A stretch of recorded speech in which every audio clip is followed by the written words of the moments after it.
Shalom, selamat pagi saudara-saudara yang terkasih. Selamat datang kembali dalam program Renungan Pagi Spiritual Life.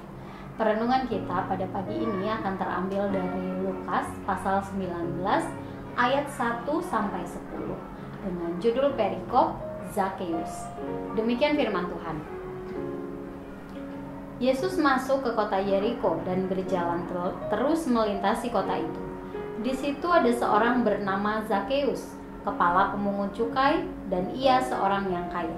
Ia berusaha untuk melihat orang, apakah Yesus itu, tapi ia tidak berhasil karena orang banyak, sebab badannya pendek. Maka berlarilah ia mendahului orang banyak, lalu memanjat pohon ara untuk melihat Yesus yang akan lewat di situ. Ketika Yesus sampai di tempat itu, ia melihat ke atas dan berkata, "Zakeus, segeralah turun, sebab hari ini aku harus menumpang di rumahmu." Lalu Zakeus segera turun dan menerima Yesus dengan sukacita. Tetapi semua orang yang melihat hal itu bersungut-sungut, katanya, "Ia menumpang di rumah orang berdosa." Tetapi Zakeus berdiri dan berkata kepada Tuhan, setengah dari milikku akan kuberikan kepada orang miskin, dan sekiranya ada sesuatu yang kuperas dari seseorang, akan kukembalikan 4 kali lipat. Kata Yesus kepadanya, "Hari ini telah terjadi keselamatan kepada rumah ini, karena orang ini pun anak Abraham. Sebab anak manusia datang untuk mencari dan menyelamatkan yang hilang." Saudara yang terkasih, perikop yang telah kita baca merupakan cerita yang cukup populer, yaitu tentang seorang kaya bernama Zakeus. Ia memegang jabatan yang tinggi dalam sistem pajak Romawi, yaitu sebagai kepala pemungut cukai. Dalam pekerjaannya, Zakeus mendapat penghasilan dengan memeras uang dari orang-orang lebih dari kontrak yang seharusnya.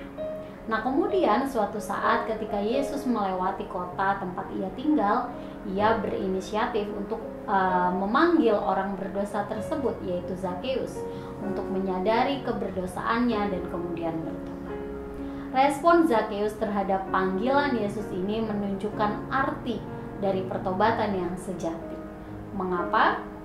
Karena pertama, Zakeus menyadari kesalahannya. Ia berdiri dan mengakui dengan mulutnya semua dosanya selama ini. Bukan untuk ditunjukkan pada orang banyak, tetapi ia sedang mengarahkan dirinya kepada Kristus dan memperlihatkan penyesalannya sebagai orang berdosa. Kemudian yang kedua, Zakeus melakukan perubahan. Ia memperlihatkan bahwa pertobatannya tidak berhenti sampai pada penyesalan saja, tetapi ada perubahan dalam hatinya yang menyebabkan perubahan dalam cara hidupnya. Ia menyatakan bahwa ia akan memberikan setengah dari hartanya untuk dibagikan kepada orang miskin. Nah, perhatikanlah bahwa Zakeus tidak menganggap bahwa memberikan sebagian hartanya kepada orang miskin akan menebus kesalahan yang telah ia perbuat di masa lalu. Tetapi kesadarannya bahwa ia telah berbuat curang membuat Zakeus memperlihatkan ketulusan pertobatannya dengan cara memberikan ganti rugi. Saudara, Yesus selalu berinisiatif untuk mengingatkan kita pada saat kita melakukan kesalahan atau dosa, baik itu melalui Roh Kudus yang berbicara dalam hati nurani kita atau melalui orang-orang di sekitar kita. Tetapi terkadang kita mengabaikan teguran tersebut. Dan hari ini mari kita belajar dari Zakeus yang memberikan respon pertobatan sejati terhadap panggilan Yesus. Ia menunjukkan penyesalannya dengan menyadari kesalahan dan dosanya. Tapi tidak berhenti sampai di situ, ia kemudian melakukan perubahan dalam cara hidupnya. Saudara, marilah kita mengambil waktu sejenak untuk merenungkan firman Tuhan yang baru saja kita dengar. Saudara, pernahkah saudara melakukan kesalahan atau dosa dan kemudian Roh Kudus mengingatkan saudara melalui hati nurani atau orang-orang yang ada di sekitar saudara? Bagaimana respon saudara ketika mendapat teguran tersebut? Jika saudara masih mengabaikan teguran tersebut, maka marilah mengambil waktu untuk mendoakan hal itu. Mari berdoa agar Allah mengubahkan hati saudara sehingga mampu menyadari bahwa kita adalah orang-orang berdosa. berdosa dan membutuhkan pengampunan dari Allah. Dan mari berdoa agar Allah memberikan saudara kekuatan untuk berubah dan melakukan kebenaran yang sesuai dengan kehendak Allah.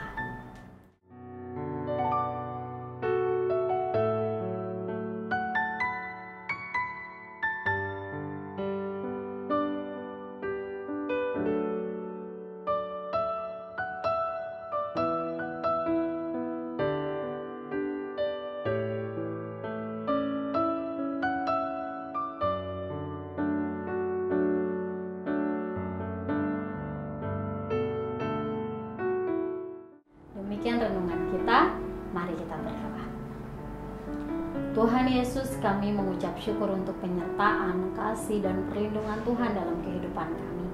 Terima kasih jika Tuhan memberikan kami kesempatan kembali untuk bangun pagi hari ini dan memulai hari-hari kami. Tuhan, kami juga bersyukur untuk kebenaran firman-Mu yang sudah kami renungkan bersama, yang kembali mengingatkan kepada kami bahwa Engkau Allah yang begitu mengasihi kami, sehingga Engkau selalu bersedia untuk mengingatkan kami pada saat kami melakukan kesalahan atau dosa.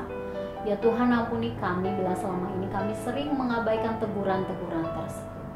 Ya Tuhan, ajar kami untuk lebih peka lagi kepada Roh Kudus, kepada suara Roh Kudus dalam kehidupan kami, juga mungkin teguran-teguran orang di sekitar kami.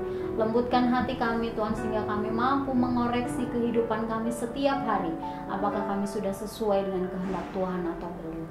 Ya Tuhan, ajar kami untuk selalu mengingat dan melakukan kebenaran-Mu ini dalam kehidupan kami setiap hari. Dalam nama Tuhan Yesus kami berdoa dan mengucap syukur. Haleluya. Amin. Demikian renungan kita. Selamat pagi, selamat beraktivitas. Tuhan Yesus memberkati.